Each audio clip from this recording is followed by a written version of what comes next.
అన్నదాన సత్రం ప్రహరీ కూల్చివేత సంఘటన కేవలం సమాచార వినిమయ లోపం మాత్రమే జరిగింది. దీంట్లో ఎలాంటి దురుద్దేశాలు లేవు. ఇందులో దేవస్థానంకు కానీ ధర్మకర్తల మండలికి కానీ ఎటువంటి దురుద్దేశం లేదు.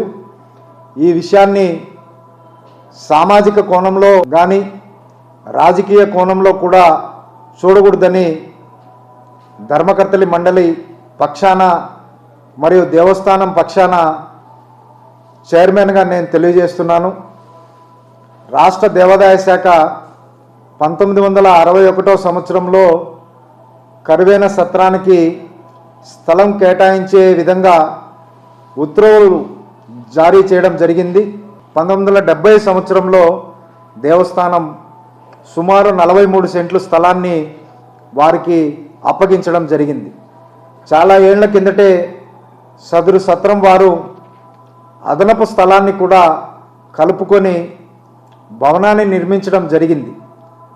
తదుపరి ఇటీవల సదరు సత్రం వారు ఆధీనంలో ఉన్న స్థలంలో దేవస్థానం రహదారి విస్తరణ మరియు సాల మండపాల నిర్మాణం మొదలైన అవసరాలకు 20 సెంట్ల స్థలమును మినహాయించి మిగిలిన మొత్తం 78 సెంట్ల స్థలం విషయమై కరువేన సత్రం వారి అభ్యర్థన మేరకు తగు నిర్ణయం కొరకు దేవాదాయ శాఖ వారికి నివేదిక పంపడం జరిగింది. కాగా రానున్న మహాశివరాత్రి బ్రహ్మోత్సవాలు మరియు ఉగాది మహోత్సవాలు దృష్టిలో ఉంచుకొని ప్రధాన రహదారి పక్కన ఉన్న కరువేన సత్రం వారి ఆధీనంలో ఉన్న 20 సెంట్ల స్థలాన్ని కేవలం భక్తుల సౌకర్యార్థం వినియోగించాలని దేవస్థానం ప్రాథమికంగా ఆలోచించడం జరిగింది.